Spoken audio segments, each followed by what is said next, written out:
Hello, my name is Derek Niewohner, and this is my ADPR 930 Integrated Media Communications Capstone presentation. I hope you enjoy it.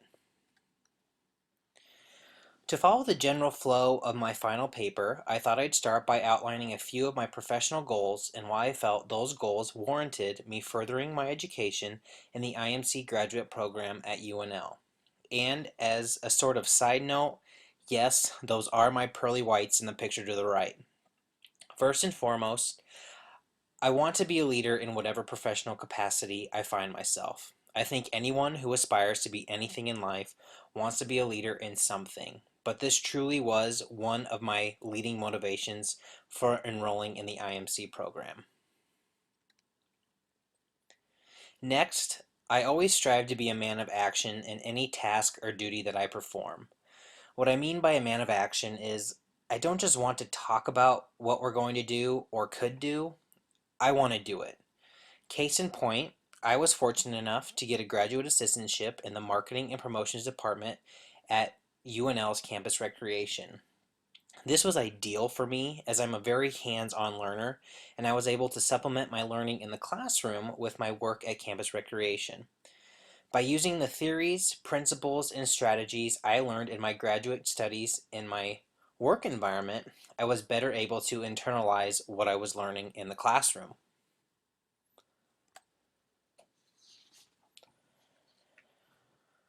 Going hand in hand with being a man of action is the fact that my ultimate career goal is to teach at the collegiate level. Before you say anything, yes, I've been approached as to whether or not I'm going to pursue a PhD, but for now my goal is to get my master's and then get a little working knowledge under my belt. Needless to say, I haven't totally abandoned the possibility of getting my PhD, it's just not in my plan as of yet.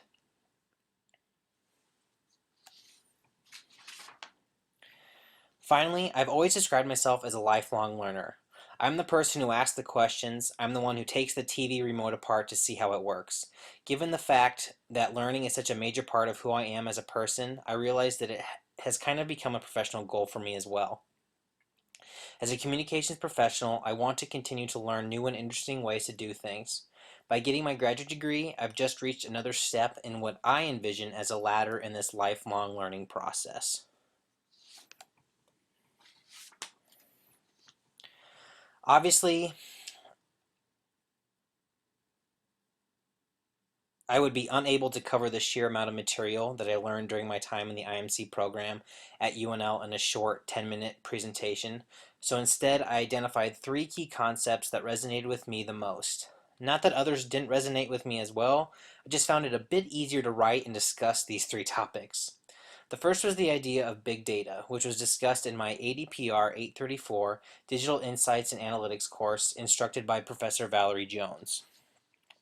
I felt the idea of big data was interesting because it didn't seem to matter what topic we were discussing in a given week.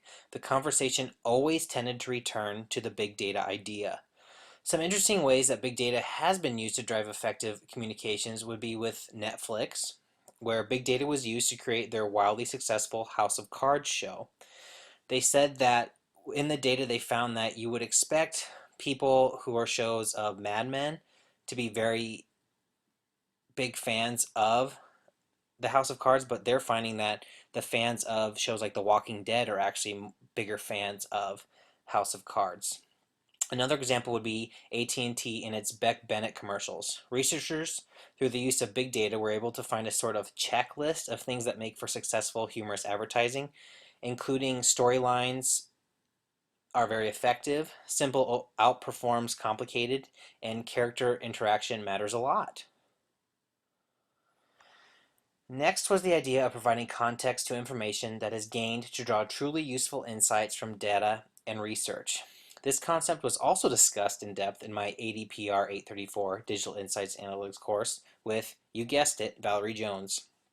Context is a piece of data or information that makes you say, I get it now, or that's interesting, I wonder if, fill in the blank here.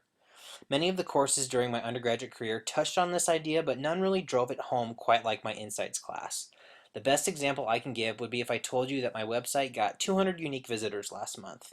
You might say, hey, that's pretty good, but you have nothing to gauge that number on.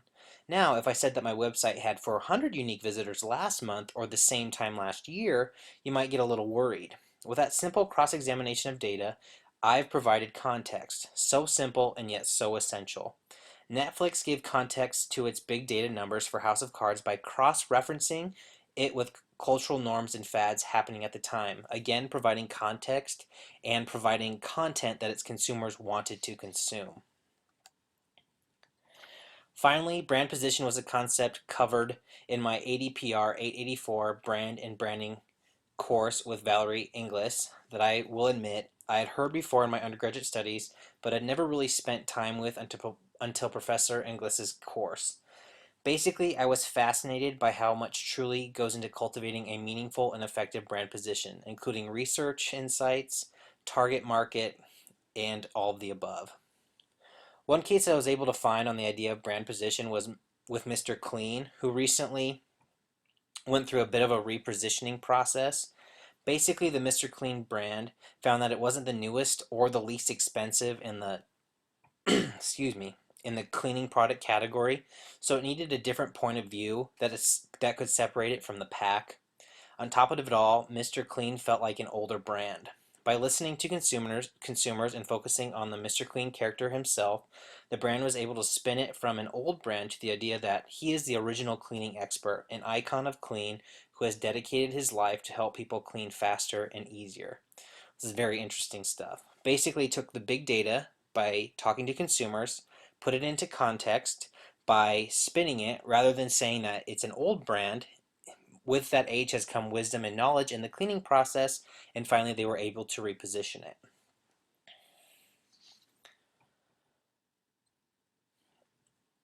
In conclusion, I thought I'd wrap things up by doing a little reflection on my studies, how they've contributed to my professional goals, and how I will use what I have learned in the future. First of all, I've come to the stark realization that any environment, not just those found in the four walls of a classroom, is conducive to learning and growing. And for me, the greatest level of growth comes in a truly collaborative environment where no idea is taboo and everyone has a say in what needs to happen next. I just need to keep my mind open to the opportunities that are out there for me to learn and grow. Also, there's always room for improvement. I don't think this is a particularly new realization for me, but with the amount of trial and error that has come with not only my graduate studies at UNL, but my work as a graduate assistant at Campus Recreation, I for one know that there is always room for improvement. I said earlier that I've committed myself to being a lifelong learner. In my opinion, to be an invested learner, one has to ask questions. Like I said, I'm the question asker. I will ask questions until, honestly, there are no more questions to be asked, or the person answering gets a little perturbed. What the IMC program has instilled in me is the ability and tools to ask intelligent questions. Sometimes it's best to sit and listen, and once you think you've gained everything you can, then it's time to ask the unanswered questions. I found in my time, both in undergraduate and graduate studies, that it's first best to listen, then to ask. In essence, it's the idea of seek to first understand, then to be understood. Touching on the collaboration bullet a little bit, you can't have success without failure. I think that's just a fact of life, in one that as an undergraduate I don't think I fully comprehended. In effect, graduate school is less about the grades and more about the work, and I think that provided me the perfect opportunity to truly innovate and, for lack of a better term, reach for the stars. I was very much controlled by grades in my undergraduate career, but in my graduate career, I felt that it was very much more about the work. I felt the professors very much helped me push myself beyond what my undergraduate career had done, and I was very grateful for that. And the fact that knowing that even in failure, I'll learn something is kind of a liberating idea in my mind. In conclusion, my graduate studies in the IMC program at the University of Nebraska-Lincoln have given me the tools, experience, and frameworks to push myself beyond what I would have thought possible and attain professional goals that I couldn't have ever imagined just a few short years ago. And with that, I just wanted to say thank you for listening.